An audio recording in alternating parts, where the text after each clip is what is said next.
In the next couple of days, Charlestonians will come together to celebrate the 50th annual MLK celebration, celebrating Dr. King and his legacy. Today, I talk one-on-one with the Executive Director of the YWCA Greater Charleston, Lavanda Brown, for this edition of Quintin's Close-Ups. And if you haven't already, subscribe to my YouTube channel and like Quintin's Close-Ups on Facebook. Lavanda Brown, welcome back to Quintin's Close-Ups. Thank you for having me once again. It's always good to be here. Likewise, you are the Executive Director of the YWCA Greater Charleston. And obviously, for 114 years, the YWCA Greater Charleston has worked to eliminate racism and empower women in Charleston, Berkeley, and Dorchester counties.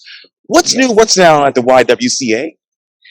Ooh, what's new? Well, we are, MLK, of course, is not new, but COVID is new, so we're doing things in a new way.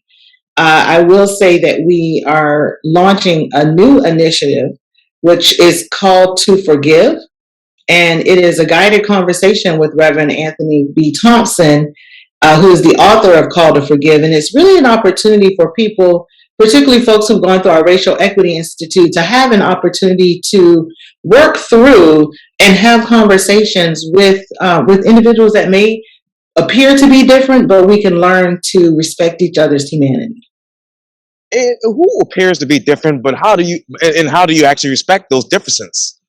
Well, first of all, we realize that we are all humankind.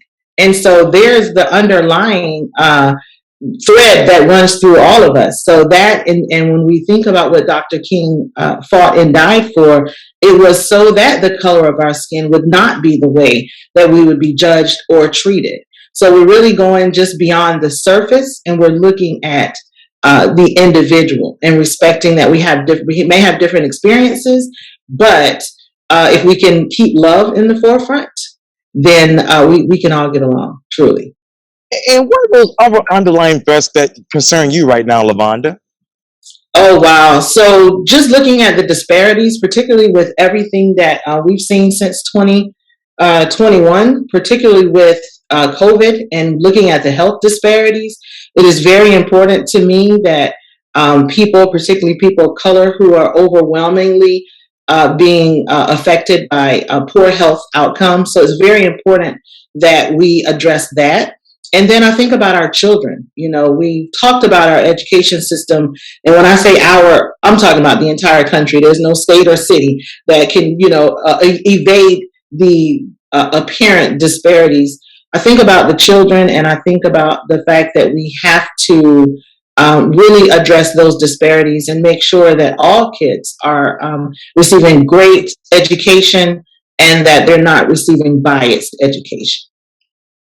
What is that biased education that you see here in Charleston, Berkeley, and Dorchester counties? Well, I'm not going to speak against any particular school district. I know that schools are stretched thin, but we definitely see in the entire state of South Carolina, and I'm from Georgia, so we're neighbors, and the results very much look the same.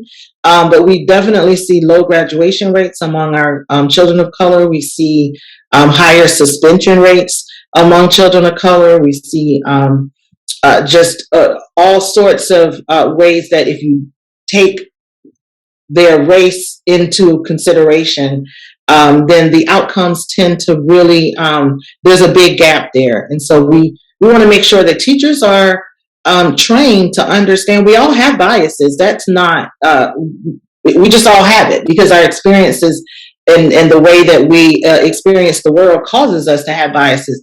But the more that we are aware of those biases and we can compensate for that and make sure that we're treating people in a way that does not reflect their identity in any way. And so I say children of color, and girls of color, any identity.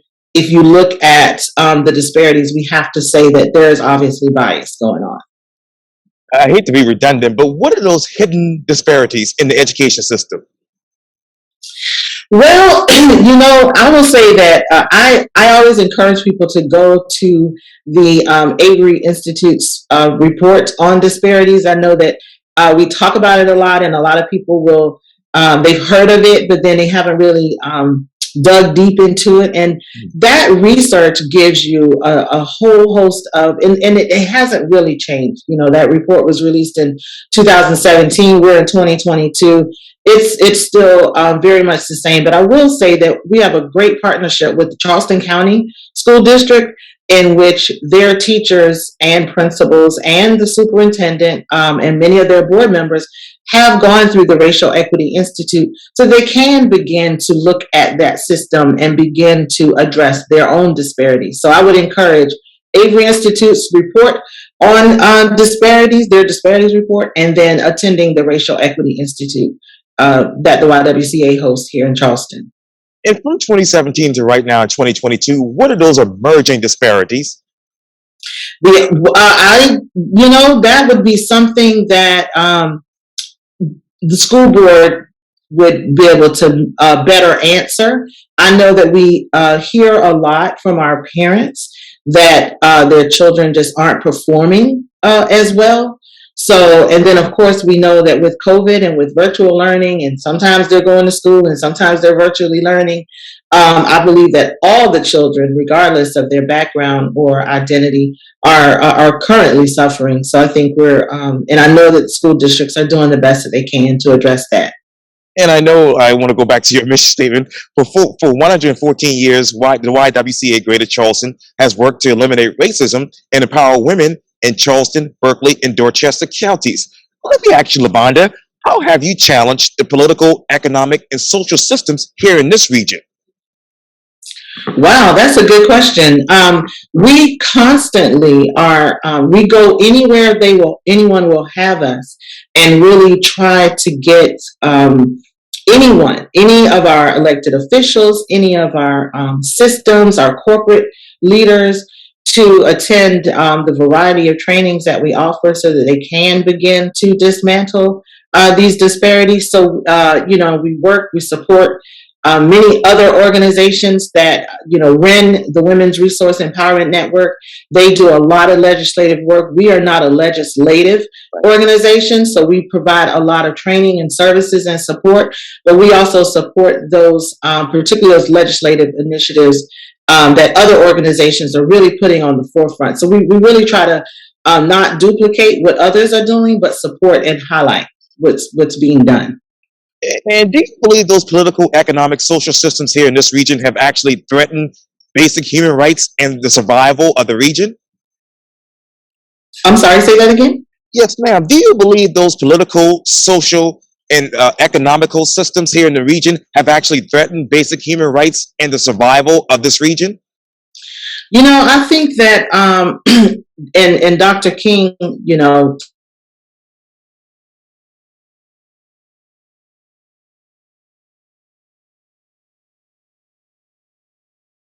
at a threat. Entire region, if we're not addressing the disparities, then it is a threat to the survival of any region. And this region has,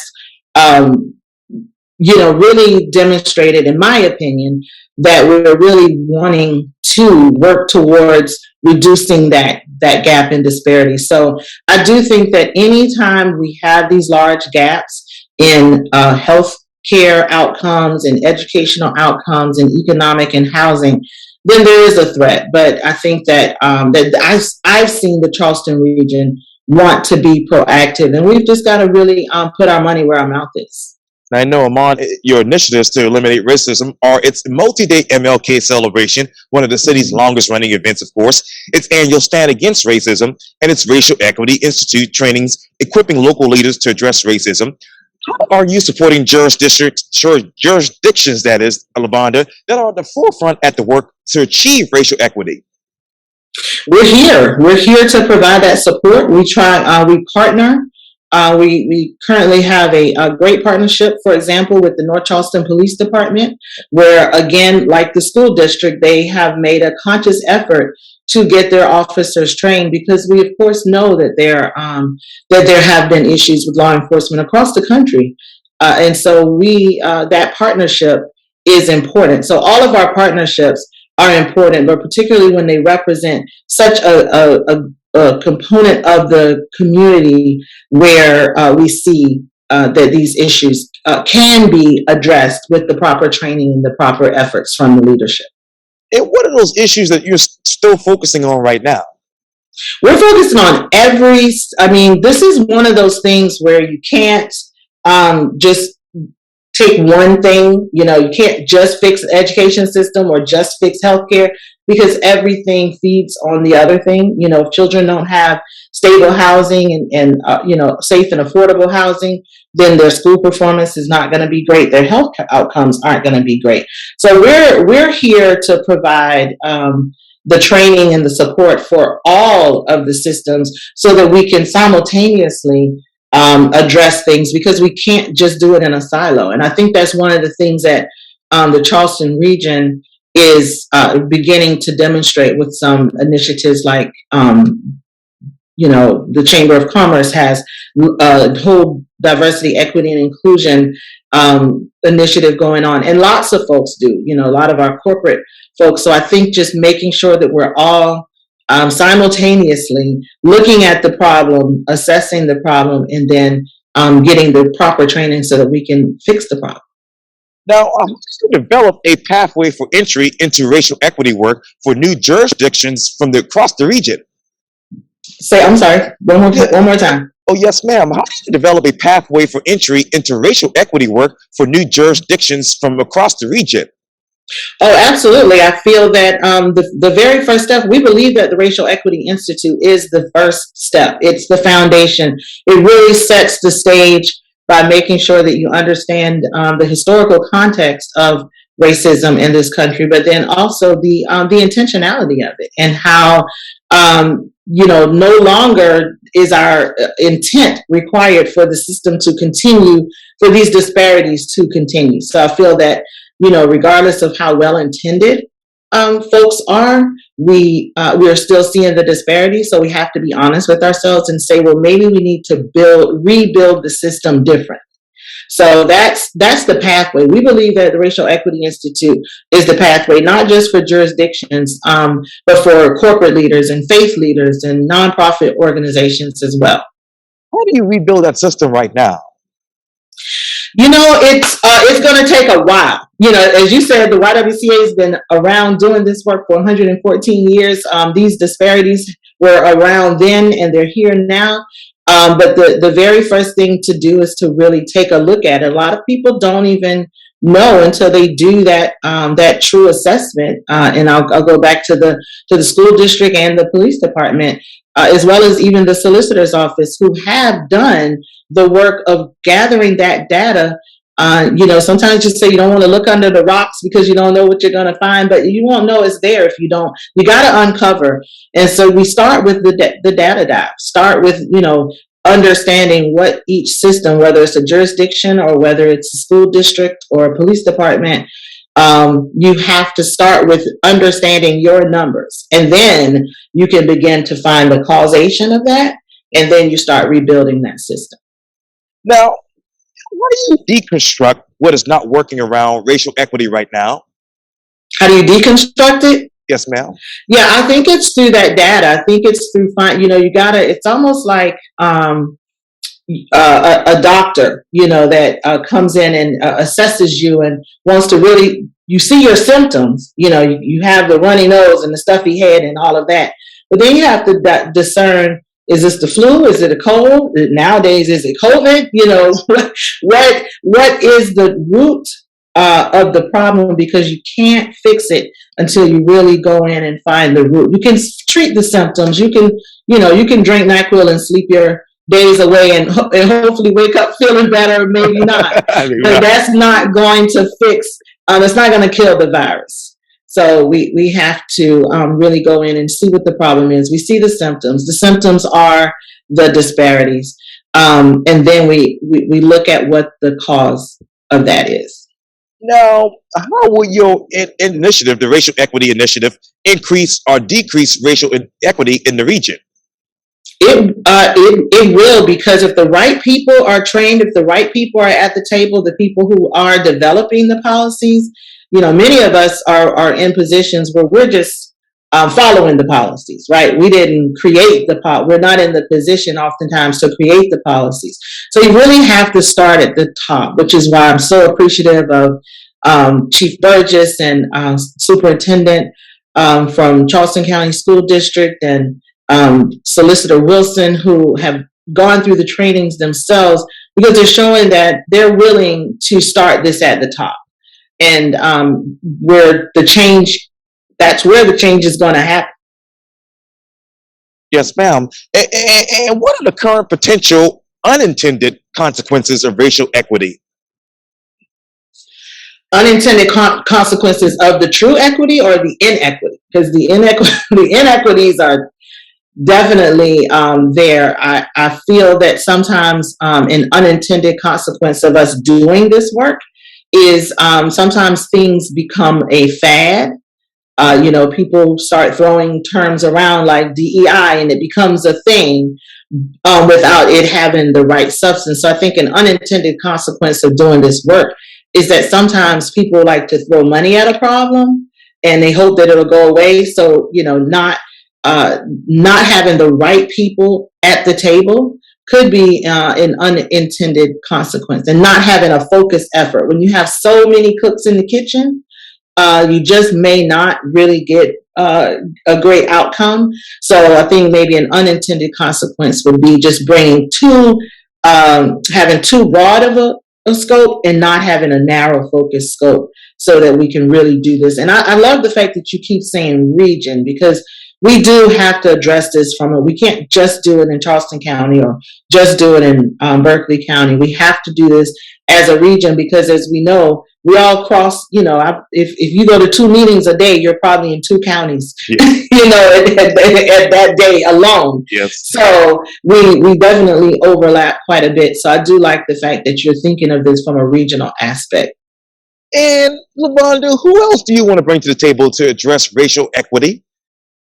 I want to bring anyone whose title starts with a C. If it's the chief of anything, the CEO, the CFO, the COO, I want all the C's at the table, because again, that's where change is going to happen. And I definitely feel that any of the thousands of people at this point that have gone through the Racial Equity Institute, if they could, if each one could bring one, and if they can take it to the, if they're a teacher, if they make sure that their principal is invited, if they're a principal, as I said, let's get some more of these superintendents into it. So we just keep taking it up the chain, so that we can start seeing real change. And we've already seen change in classroom culture. We've seen change in school culture. Sanders Clyde is a great example of a school that pretty much all of their teachers, I want to say 95 or 98%, have gone through the training, and their principal will tell you that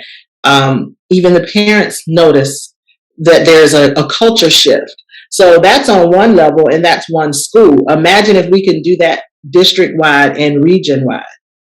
Wow. And Sanders Clyde is my home, obviously my elementary school. I'm the class of 1996. All right. Yes. I love going back there to the school every chance I get, wherever's the vote or whatnot. But where exactly is the culture shift here in this region? I think the culture shift is in people at least identifying and acknowledging. We've done a lot of training, and I think a lot of what people walk away with is that they can acknowledge that there's a problem. I think the culture shift is that we're no longer sweeping things under the rug. Even with the city of Charleston doing their work around diversity, equity, inclusion, and being honest and being truthful that there is a problem. Because again, I'll go back to our medical example. If you just ignore the symptoms, that doesn't make it go away. No, not at all. And let me switch over to MLK. Beginning on January 13th, South Carolinians will come together to celebrate Charleston's 50th Annual Reverend Dr. Martin Luther King Jr. celebration. It's put on annually by the YWCA Greater Charleston. The tribute, first held in 1972 as one of the first national tributes of its kind, is a multi-day event reigniting Dr. King's dream. What is that one thing has helped reignite that dream thus far?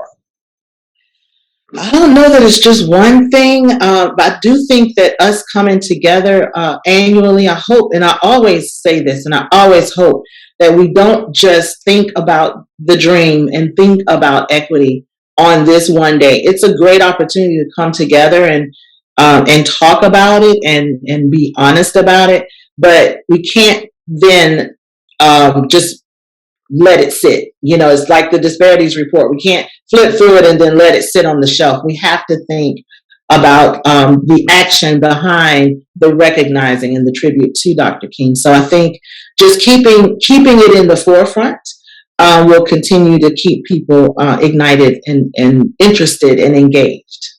And how does the Greater Charleston YWCA recommit yourselves to keeping MLK's dream of justice, service, and hope alive in an era of COVID, social justice, social media? Yes, well, social media for sure. We have learned great many lessons on how to put on virtual events. And as you've been sort of doing this virtual life for quite a while, but we have learned how to do our trainings virtually. We've learned how to have our staff meetings virtually to keep people safe.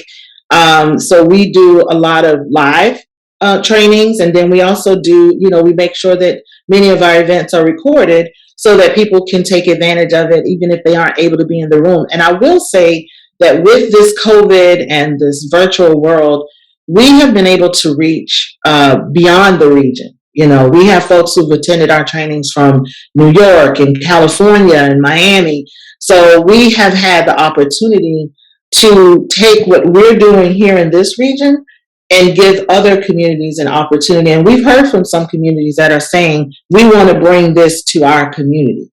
So we're really excited to be a part of not only having a little bit of a culture shift here in this region, but that hopefully we're touching other regions as well.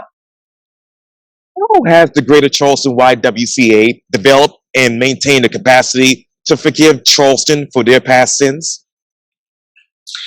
I love Reverend Anthony's book, and that is one of the reasons why we partner with him to,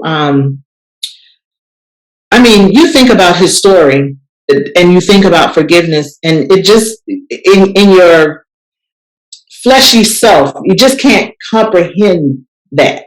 It just doesn't seem to go together. But when you sit and listen to him and when he guides these conversations, one of the most important things that he said to me was that and it's in his book, that the forgiving someone or forgiving let's say a city, doesn't mean that you're condoning. You're not saying it's okay, don't worry about it. No, it was still wrong. But forgiving is more about you and how you're going to move forward. So we can't continue to hold on to that because it's not going to allow us to do the things, can't continue to do the work. So it's just like as an individual, I've had to forgive individuals. Doesn't mean I want to talk to them anymore. It doesn't mean that I want them for dinner. But for me to be able to get up in the morning and go and do and live my life, I have to forgive that and move on from that. So as an organization, we have to do the same thing. The YWCA in 114 years has gone from a segregated organization. There was a fight about the integration, and now we're, fully diverse and integrated organization. And we respect and honor our past, but we can't dwell on that. And we tell our story because it's a part of our history, but that doesn't mean that our segregated past was the right way to go. And now we're here because we were able to continue to move forward. And this might be a redundant question, but where do you get the power to love while forgiving the past? Oh, wow. So I will just say for me personally, it's just my faith. That's just that's my faith too. I think that if you have love first, and I believe that Reverend Thompson would say the same thing, that if you and there's so many faiths that is the overarching sentiment, that it is about love. So if you start there, and you feel, and you're so filled with love, it is hard for anything else to make room. There's no room for anything else. And if love is driving you, I like to talk about the 10 Commandments a lot. If you start with the love part, you're not going to do the other things. You just won't do it. You don't, it just start with love, then you're not going to really fall into the other things. And it's not easy. It's something that we have to practice and continue to do. But we have to stay focused on our mission. And our mission at the YWCA is to eliminate racism and empower women. So we have to do that. And we have to, like, we're here now. We're rolling with the times. We're changing with the times. We have to maintain that relevancy. We can't just disappear because now we have to do things virtually. No, we just have to figure it out. And I know he said this: I have a dream that my 4 little children will one day live in a nation where they will not be judged by the content of their skin, by the color of their skin, but by the content of their character, meaning MLK. What do you think Charleston's character is today, 50 years later? I'm an outsider coming in, so I'm always trepidatious to talk about the whole city as a whole. But I think that Charleston's character today, from where I sit, from the position I sit in, I have met some of the most incredible people from all walks of life and all backgrounds and all identities right here in Charleston. And what I get from Charleston, and I've heard, Charleston's the friendliest city, it's a cordial city. But I've been here almost 6 years, and I see that Charleston is coming to terms with its past and wanting to correct the ship so that we can have a brighter future. That's the Charleston that I choose to see. I won't say that I see it every day, but that is if you say character, I know that even if I tell you my character, you probably can find 5 people that'll say that's not how she is at all. But overarchingly, the character is the way that I described it. I think that there are enough people here who are committed to righting the wrongs and moving forward that I think if we can do it here, anybody can do it. Any region can do it. And what more wrongs need to be written? Need to be written? I love the writing part. I think we definitely, and the why we tell our history, we talk about our past. I think that because we don't want people to forget, you have to kind of know your history. So I would ask people to start with their families, and really get that written history on, what the strength of the family is, and not so much focusing on the wrongs, but sometimes the wrongs is what makes us strong. Sometimes the history of the things that we had to endure is how we gain our strength. So I think more so than focusing on the wrongs per se, but focus on the overcoming. What did we have to overcome? And that's where our strength is going to come from. And MLK, Dr. King said this quote: everybody can be great because anybody can serve. You don't have to have a college degree to serve. You don't have to make your subject and verb agree to serve. You only need a heart full of grace, a soul generated by love. What else has your organization soul generated through love? Well, I think that the way that we love on our kids and the way that we make sure that we incorporate our young people's voices in all of our programming, I think that even just, I love the Y Girls Code program. We start with 3rd graders.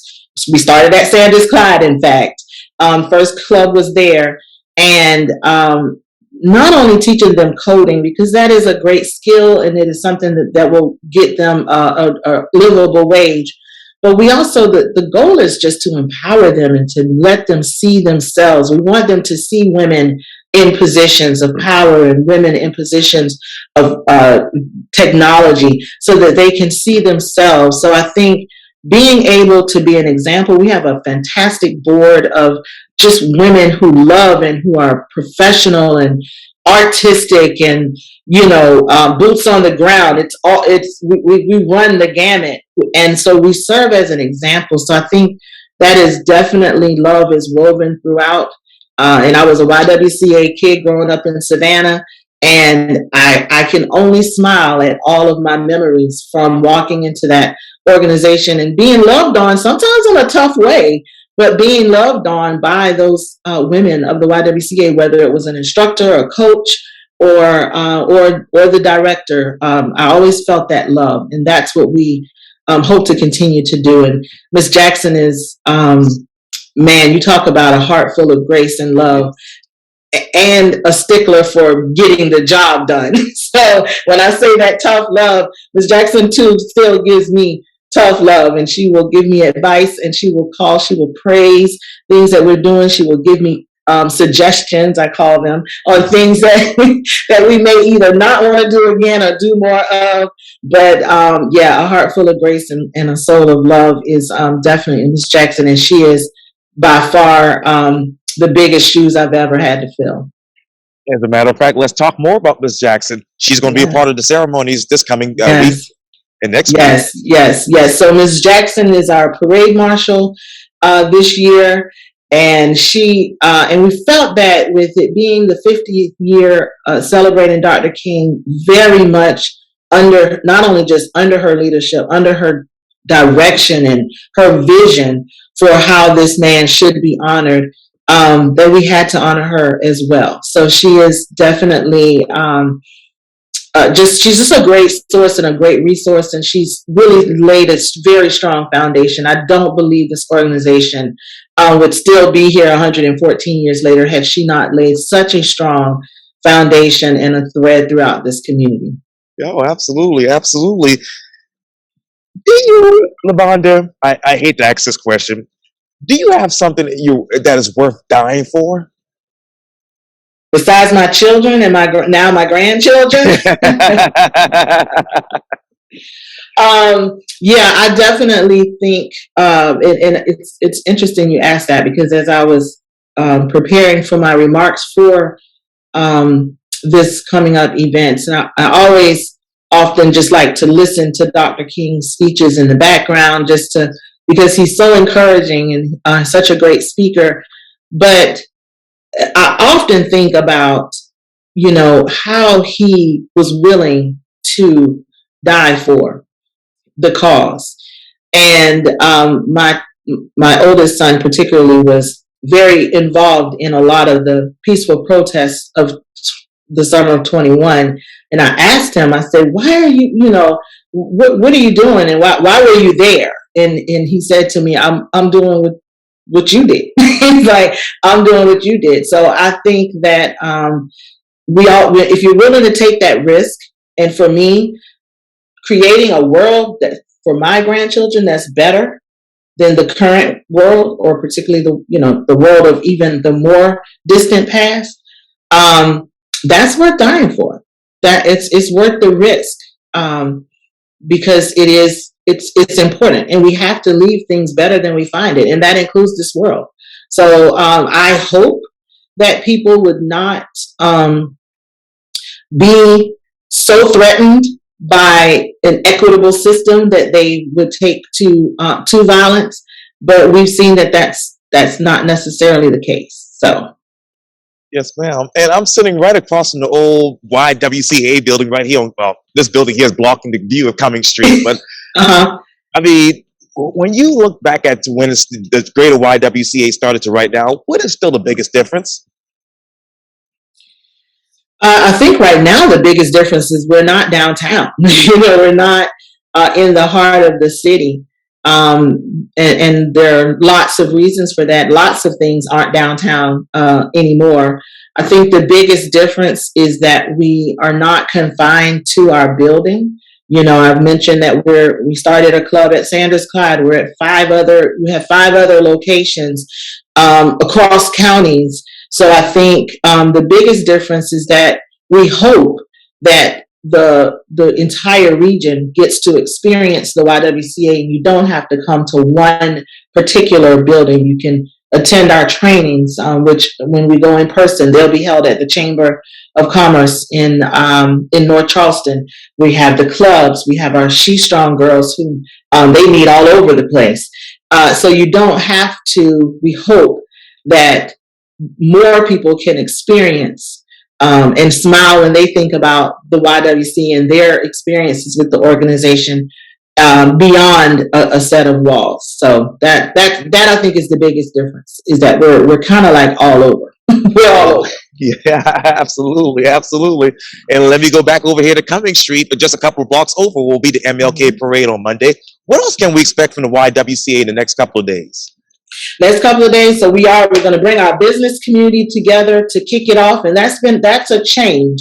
Typically, the business breakfast is the last event. This year, we thought it was important that we let the corporate and the faith community kick this thing off. We need our business leaders thinking about this. And you asked sort of kind of how do we change this culture and bringing, I mentioned the C-suites. We want all, and so that's who attends that breakfast. And so we will be there on Thursday, the 13th, and with the business community, of course, our faith leaders as well. But it is the business and professional breakfast sponsored by the city of Charleston and the YWCA. So we have that. And then we have our ecumenical service, which is going to be our Tri-County worship service. And this year we're going to be hosted by Reverend Crystal Sears of Greater St. Luke. And I really love that we're being hosted at a church that's led by a woman. And as a women's organization, I feel really connected this year to the ecumenical service. Our chairwoman, we had two chairwomen, are women pastors, and many of the program participants are women. So this is the year of really celebrating the women who are behind this movement, because we know that though Dr. King was the face of the movement, there were many others a part of the movement, and there were so many women who didn't get seen and may not even been heard, but were certainly instrumental in doing that. So, and then we'll have our parade on Monday that'll be aired on WCBD. So we're really excited. We're kind of bummed out that we don't get to, pack the Gilliard and, pack the church as we have in the past. But it will be virtual. We will be able to share it with folks. And so we hope that then it'll live longer, even more than just a memory. And how do you make sure that the YWCA is just not more than just a memory, but really a legacy here in this city, in this region? I would say that by having a great board, being really good stewards of the contributions from the community, and that's individual contributions all the way up to grants and foundation funds. But we're very, very cognizant of the fact that we are being entrusted with folks' money, and we want to make sure that we are good stewards of that. And we do that by staying mission driven. We're not going to get off of our mission path. We're going to continue to do programs that meet that mission, but we're also going to stay relevant. As I said before, we're going to shift with the times, and when things represent themselves as an important issue and it's within our mission, then it behooves us to support that. And we don't have to do everything, but we definitely want to make sure we support. So some things are our own initiatives, and some things we just support others who are doing that work as well. So we don't have to have it doesn't have to have our name in lights for everything that we're a part of, but we definitely want to stay mission focused and be good stewards of those funds, because otherwise we won't be able to be here another 50 years. We hope you will be here for another 50 years. Absolutely. Not me, but somebody. Lavanda Brown with the YWCA Greater Charleston. Thank you for your time. And again, welcome back to Quintin's Close-Ups. Thank you. Thank you so much. Well, you're welcome.